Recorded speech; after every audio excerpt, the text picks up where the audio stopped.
তাদেরকে হুঁশিয়ারি করে দিতে চাই, এরকম করতো হাসিনা, আপনারা হাসিনার মতো হবেন না। এরকম করতো ছাত্রলীগ, আপনারা ছাত্রলীগের মতো হবেন না। এই ঢাকা বিশ্ববিদ্যালয়ের শিক্ষার্থীরা জানে তার যোগ্য প্রতিনিধিকে। এই ঢাকা বিশ্ববিদ্যালয়ের শিক্ষার্থীরা 9 সেপ্টেম্বর তাদের যোগ্য প্রতিনিধিকে তারা খুঁজে নিবে। ব্যালট বিপ্লবের মাধ্যমে তারা তাদের যোগ্য প্রতিনিধিকে নির্বাচিত করবে। কোন তোলারাম, কোন ওই সেই ইউনিয়নের ছাত্রদল নেতা যে আপনারে বলে দিতে হবে না ভাই যে আমার কারে ভোট দিতে হবে। আপনি জানেন না যে ওই মেয়ে বা আমার মেয়ে বন্ধু, আমার ছেলে বন্ধু কোন স্ট্রাগলের মধ্যে দিয়ে ঢাকা বিশ্ববিদ্যালয়ে বড় হচ্ছে। আপনি ইউনিয়ন ছাত্রদলের সভাপতি হইতে পারেন, কিন্তু আপনি যাইয়া ভোট দেওয়ার জন্য প্রেসার করেন না। আপনি ঢাকা বিশ্ববিদ্যালয়ে আসেন, আইসা ভর্তি হন, পড়াশোনা করেন। যদি ওই ছাত্র নেতারা আপনার কাছে যোগ্য মনে হয় তাহলে তাকে আপনি ভোট দেন। কিন্তু আপনি এখানে যে পড়াশোনা করতেছে তার বাড়িতে যে হামলা করেন না, তার বাড়িতে যে প্রেসার ক্রিয়েট করেন না। ঢাকা বিশ্ববিদ্যালয়ের শিক্ষার্থীরা কিন্তু এই ভোটের মাধ্যমেই আপনাদের এইসব অপকর্মের বিরুদ্ধে যথাযথ জবাব দিবে, সে আশা ব্যক্ত করছি। এই পর্যায়ে আপনাদের সামনে কথা বলবেন আমাদের প্যানেলের ভিপি পদপ্রার্থী, 9 দফার ঘোষক, জুলাই অভ্যুত্থান অন্যতম সংগঠক এবং ঢাকা বিশ্ববিদ্যালয়ের যা দীর্ঘ ইতিহাস, যিনি ছাত্রলীগের আমলে সবসময় মেরুদণ্ড সোজা করে চলেছেন, যিনি আওয়ামী আমলে জেল কেটেছেন, যিনি এই ক্যাম্পাসের শিক্ষার্থীদের প্রত্যেকটি যৌক্তিক দাবির পক্ষে ছিলেন, সেই আব্দুল কাদের 9 দফার ঘোষক আমাদের ভিপি পদপ্রার্থী আপনাদের সামনে এখন কথা বলবেন। আসসালামু আলাইকুম। সাংবাদিক বন্ধুদেরকে সালাম এবং শুভেচ্ছা জানাচ্ছি, সংগ্রামী শুভেচ্ছা জানাচ্ছি। প্রিয় বন্ধুগণ, আজকের এই ঐতিহাসিক মুহূর্তে দাঁড়িয়ে আমরা একটু স্মৃতিচারণ করি। আমাদের অনেক লড়াই সংগ্রাম, আমাদের মনে হয়েছে আজকে একটু আত্মতৃপ্তি লাগতেছে যে লড়াই সংগ্রাম একটু পরিণত হতে যাচ্ছে। যে আমরা এতদিন দীর্ঘদিন লড়াই করে গেছি, শিক্ষার্থীদের কোনো প্ল্যাটফর্ম নাই, কথা বলার মধ্যে কেউ নাই। আমরা প্রতিকূল পরিস্থিতি যেমনভাবে কথা বলে গেছি, 5 আগস্টের পরে আমরা শিক্ষার্থীদের অধিকারটা রক্ষা করার জন্য আমরা ইনফর্মাল কাজ করে গিয়েছি। আমাদের মনে হচ্ছে শিক্ষার্থীরা এখন ফর্মাল প্রতিনিধি পেতে যাচ্ছেন, এটা আমাদের জন্য অত্যন্ত সৌভাগ্যের একটা বিষয়। আমাদের সৌভাগ্যের বিষয় আরেকটা বিষয় হচ্ছে যে এই যে দীর্ঘ লড়াই সংগ্রাম, তাদের ফর্মাল প্রতিনিধিত্ব নির্বাচনের যে রূপরেখা তৈরি করার জন্য আমরা তাদের পাশে থাকতে পেরেছি, এটা আমাদের সৌভাগ্যের বিষয়। প্রিয় উপস্থিতি, আপনারা জানেন ডাকসু নির্বাচনের দিনক্ষণ সবকিছু ঠিক হয়েছে, প্রচারণার দিন তারিখ ঠিক হয়েছে। গত বেশ কয়েকদিন যাবৎ আমরা প্রচারণা করেছি, বিভিন্ন প্রার্থীগণ প্রচারণা করেছেন, বিশ্ববিদ্যালয় নির্বাচন কমিশন প্রচারণা কিছু আচরণবিধি সেট করে দিয়েছেন। আমরা আমাদের জায়গা থেকে সর্বোচ্চ চেষ্টা করেছি বিশ্ববিদ্যালয়ের বেঁধে দেওয়া আচরণবিধি সেগুলা মান্য করে প্রচারণা চালানো। কিন্তু আমরা এক্ষেত্রে কিছু অসঙ্গতি দেখেছি অন্যান্য প্রার্থীদের থেকে, অন্যান্য সংগঠন থেকে, অন্যান্য দল থেকে। সেটা যদি আমি এক এক করে বলি, প্রথম কথা হচ্ছে নির্বাচন কমিশনের বেঁধে দেওয়া আচরণবিধি ছাত্র দলের জিএস পদপ্রার্থী তিনি ব্রেক করেছেন। কিন্তু আমরা দেখেছি নির্বাচন কমিশন কারোর সাথে আলাপ আলোচনা না করে কিন্তু তারা মনোনয়নপত্র উত্তোলনের দিন বাড়িয়েছেন। আমরা দেখেছি যে যারা হচ্ছে ব্যালট পেস্টুন যারা টানিয়েছেন সেগুলো তারা উঠান না, নির্বাচন কমিশন বারবার করে তাদেরকে নির্দেশনা দেওয়ার পরেও। পরে আমরা কি দেখেছি, এই নতজারু নির্বাচন কমিশন নিজে গিয়ে পেস্টুনগুলো তারা নিজেরা তুলেছেন। আমরা এমন আহামকি কাজ করবার নির্বাচন কমিশন থেকে আমরা দেখেছি। আমরা এর বাইরে সবচেয়ে বড় যে অসঙ্গতি আমরা দেখেছি প্রথম দিন থেকে যে জামাতের লোকজন তারা বাড়িতে বাড়িতে গিয়ে কার বাড়িতে ঢাকা বিশ্ববিদ্যালয়ের তার ছেলে, তার মেয়ে, তার ভাই বোন ভর্তি, তাদেরকে অনুরোধ করতেছেন যে ধর্মের পক্ষ হলে আপনি এখনই একটু জামাতকে ভোট দিন, যে শিবিরে যে মনোনীত প্রার্থী সাদিক কাইয়ুম কিংবা ফরহাদকে ভোট দিন, শিবিরকে ভোট দিন। আমরা দেখেছি জামাত কিংবা শিবির তাদের প্রতিষ্ঠানগুলোকে কিভাবে কাজে লাগিয়ে শিক্ষার্থীকে ইনফ্লুয়েন্স করতেছে। আমরা দেখেছি ফোকাসকে কিভাবে কাজে লাগিয়ে প্রায় 3700 শিক্ষার্থীদের মিলনমেলা তারা তৈরি করতেছেন। সেখানে আবার প্রধান গেস্ট থাকেন শিবিরের প্যানেলের ভিপি পদপ্রার্থী প্রধান গেস্ট থাকেন। এটা যদি হয় অবস্থা, আমরা মনে করি তাদের নৈতিক সমর্থন তারা হারিয়েছেন। আমরা দেখেছি জামাতের নেতা কর্মীরা কিভাবে টিএসসিতে এসে বসে থাকেন। আমরা দেখেছি বিএনপির নেতা কর্মীরা কিভাবে টিএসসিতে এসে বসে থাকেন। আমরা দেখেছি বিএনপির নেতা কর্মীরা কিভাবে বাড়িতে বাড়িতে গিয়ে অনুরোধ করতেছেন, নির্দেশনা দিচ্ছেন, বারবার করে ক্ষেত্র বিশেষ মনে হচ্ছে একটু বিরূপ মনোভাব তৈরি করতেছেন যে ছাত্র দলের মনোনীত প্রার্থীকে ভোট দেওয়ার জন্য। আমরা মনে করতেছি এটা স্পষ্টতভাবে আচরণবিধি লঙ্ঘন এবং নৈতিক সমর্থন তারা হারিয়েছেন। আপনারা দেখেছেন, আজকে আমরা দেখেছি যে আমি প্রচার করতে দেখেছি যে জামাতের কয়েকজন ব্যক্তি তারা দেখলাম হচ্ছে শিবিরের প্রচারণা করতেছে ক্যাম্পাসের মধ্যেই। কিন্তু আমরা দেখেছি, দেখেন আমরা যখন হলগুলোতে প্রচারণা করতে যাই তখন দেখি যে আমাদের সামনে থেকে শিক্ষার্থীরা গেট দিয়ে দল বেঁধে বের হচ্ছেন, লেগুনা ভাড়া করে নিয়ে শিক্ষার্থীকে নাজিরা বাজার নিয়ে যাচ্ছেন। আমরা আবার যখন থেকে আবার বের হওয়ার সময় থেকে আবার তারা নিজে খেয়ে আসছেন, আবার 1 পোটলা নিয়ে আসছেন আশা করে। আমাদের মনে হচ্ছে আমরা কি হলগুলোতে যাবো প্রচারের জন্য নাকি নাজিরা বাজার যাব।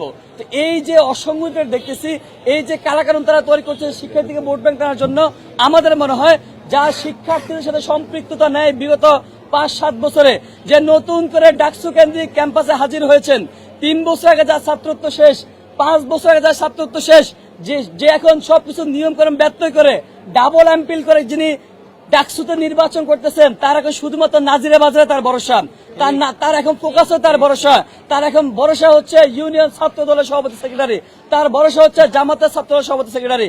আমরা দেখেছি আমার একটা বান্ধবীকে ফোকাস থেকে ফোন দিয়ে বলতেছেন, ফোকাসের পরিচালক যে বলতেছেন, দেখো তুমি যদি আমি দাঁড়াতাম আমাকে তো অবশ্যই ভোটটা দিতাম। বলতে হ্যাঁ জি ভাই আপনি দিতাম তো খুবই ভালো, সদাচারী মানুষ আপনি দিতাম, কিন্তু তাহলে যেহেতু আমাকে দিতে পারবে না, সাদিক কেমকে একটা ভোট দিও। এই হচ্ছে পরিস্থিতি। তো এখন যে ইমোশনালি আপনার হচ্ছে ব্ল্যাকমেল করা হচ্ছেন, কিংবা বাড়িতে বাবা মার কাছে ধর্ণা দিচ্ছেন, বাবা মার কাছে বসে থাকতেছেন, আমরা মনে করতেছি যে আপনার আসলে খুঁটির জোরটা নেই। আপনার জোর হচ্ছে ফোকাসের, আপনার জোর হচ্ছে নাজিরা বাজারের, আপনার জোর হচ্ছে ইউনিয়ন ছাত্রদলের সভাপতি সেক্রেটারি। আমরা এটাকে তীব্র নিন্দা প্রতিবাদ জানাই। প্রিয় উপস্থিতি, আপনারা জানেন যে বিগত দিন থেকে যে করে ফ্যাসিবাদী আমলে আমরা লড়াই সংগ্রাম জারি রেখেছি। সে যদি আমি আমার কথা বলি, আমাদের প্যানেলের প্রত্যেকটা ব্যক্তি কিন্তু ফ্যাসিবাদী আমলে সামনের সারি থেকে আমাদের বাকের মজুমদার, যার নামে এখন অনেকে উচ্চারণ করছেন সেটাকে ছাত্রলীগ করতে। আর ভাই, ছাত্রলীগের আমলে সবচেয়ে অল্প কয়েকজন ব্যক্তি যে সম্মুখ সারিতে ছাত্রলীগের চোখে চোখ রেখে কথা বলেছিল, বাকের মজুমদার তার মধ্যে একজন।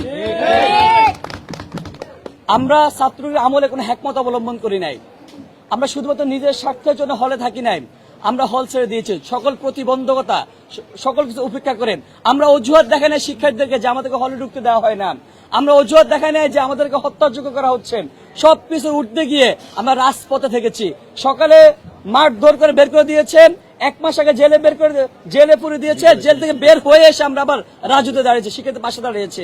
আমরা কোনো অজুহাত দেখাই নাই, কোনো প্রতিবন্ধ দেখাই নাই। আজকে এসে আমরা যে প্রচার কথা বলতে, দেখেন প্রচার না, নতুন করে মিডিয়া হাইপ দিয়ে আমাদেরকে 5 দিনের মধ্যে তোলার কোনো প্রয়োজনীয়তা মনে হয়নি আমাদের কাছে। আমরা শিক্ষার্থীদের কাছে নতুন করে যাচ্ছি না, ডাকসু কেন্দ্রিক নতুন করে কোনো ইস্তাহার, নতুন করে কোনো অঙ্গীকার নিয়ে যাচ্ছি না, আমরা আগে থেকে কাজ করে যাচ্ছি। শিক্ষার্থীর কাছে বলতেছি যে আমরা আগে যে কাজগুলো করেছি সেগুলো আমরা বেগবান করতে চাই।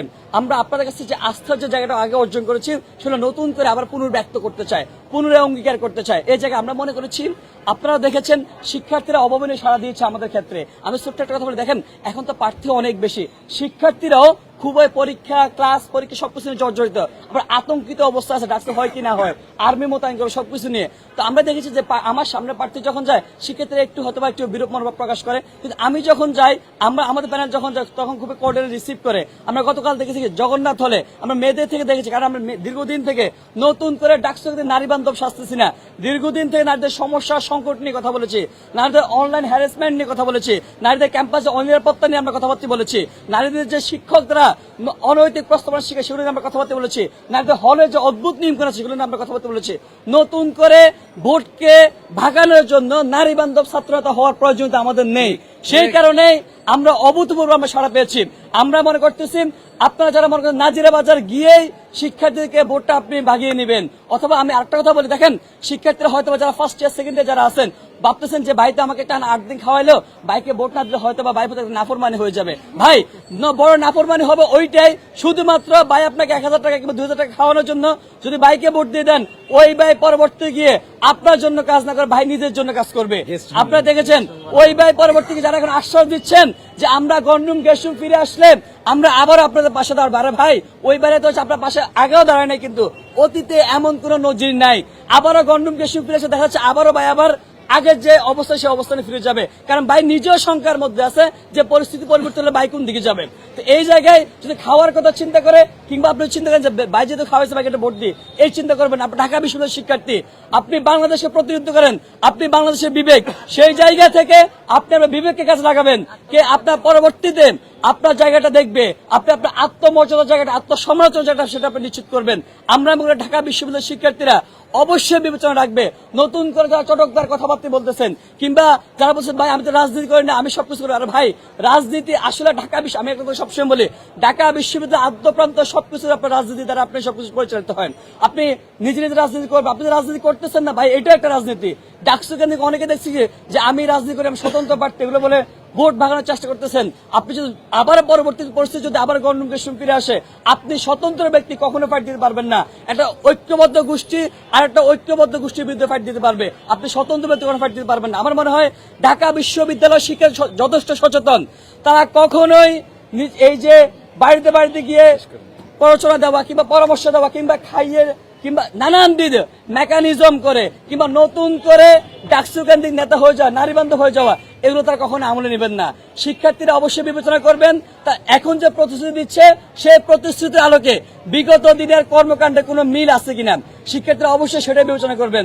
আজকে সর্বশেষ একটা বিষয় কথা বলতে চাই যে নির্বাচন কেন্দ্রিক আমাদের মনে হচ্ছে নির্বাচন কমিশন একটা কারসাজি করতেছেন। আমরা স্পষ্ট ভাষায় বলতেছি নির্বাচন কমিশন একটা কারসাজি করতেছেন। ভোট কেন্দ্রগুলোকে নিয়ে তারা একটা ইঞ্জিনিয়ারিং করতেছেন। এই ইঞ্জিনিয়ারিংটা একটা পক্ষের স্বার্থের দিকে যাচ্ছেন, একটা পক্ষের দিকে যাচ্ছে। আমাদের মনে হচ্ছে নির্বাচন কমিশন সেটা বুঝে হোক না বুঝে হোক তা সেটা করতেছেন। যদি বুঝে করতেছেন তাহলে তা আর কিছুই বলার নাই। ঢাকা বিশ্ববিদ্যালয় 39,000 শিক্ষার্থীর সাথে তারা গাদ্দারিটা করতেছেন। আমাদের মনে হচ্ছে ভোট কেন্দ্রগুলো যত এত বছর পর ভোট হচ্ছে, ডাকসু নির্বাচন হচ্ছে, আপনি যত সহজভাবে স্বাভাবিকভাবে শিক্ষার্থীদের দৌড় করে আপনি পৌঁছে দিতে পারেন, শিক্ষার্থী সহজে ভোট কেন্দ্র উপস্থিত করতে পারেন, সেটা না করে যদি আপনি ভোট কেন্দ্র দূরবর্তী স্থানে দেন, এটা জটিল তৈরি করেন, সিস্টেমেটিক্যালি কৃত্রিম তৈরি করার মতো একটা পরিস্থিতি দাঁড় করিয়ে দেন। আবারও বলতেছেন যে ভোট কেন্দ্রের দিন যাই ঝামেলা হবে আপনি সেখানে আর্মি মোতায়েন করবেন, এভাবে শিক্ষার্থীকে বিতৃষ্ণা তৈরি করতেছেন, ভোটের প্রতি বিমুখ তৈরি করতেছেন। তাহলে আপনি শিক্ষার্থীদের কাঠগড়ে আপনি দায়বদ্ধ থাকবেন একটা গোষ্ঠীকে সাফ করার জন্য। সর্বশেষ ঢাকা বিশ্ববিদ্যালয়ের শিক্ষার্থীর মধ্যে একটা আহ্বান জানাই, এত বছর পর ডাকসু নির্বাচন হচ্ছে, আপনার প্রতিনিধি আপনি অবশ্যই নির্বাচন করবেন, জেনে বুঝে যোগ্য প্রার্থীকে নির্বাচন করবেন। শুধুমাত্র ভোট কেন্দ্রের প্রতিশ্রুতি নয়, তার পূর্বের কর্মকাণ্ড বিবেচনা করে তাকে ভোট দিবেন। আপনি অবশ্যই ভোটে আসবেন, আপনাদের প্রতি আন্তরিক আহ্বান জানাই, আপনারা ভোটে আসবেন, ভোট দিবেন, যাকে খুশি তাকে ভোট দিবেন, আপনার বিবেক কাজে লাগিয়ে ভোট দিবেন, কিন্তু অবশ্যই আপনাকে ভোট দিতে আসবেন। অনুরোধ করতেছে আপনারা ভোট দিতে আসবেন। সবাইকে ধন্যবাদ জানিয়ে শেষ করছি। আসসালামু আলাইকুম রহমতুল্লাহ।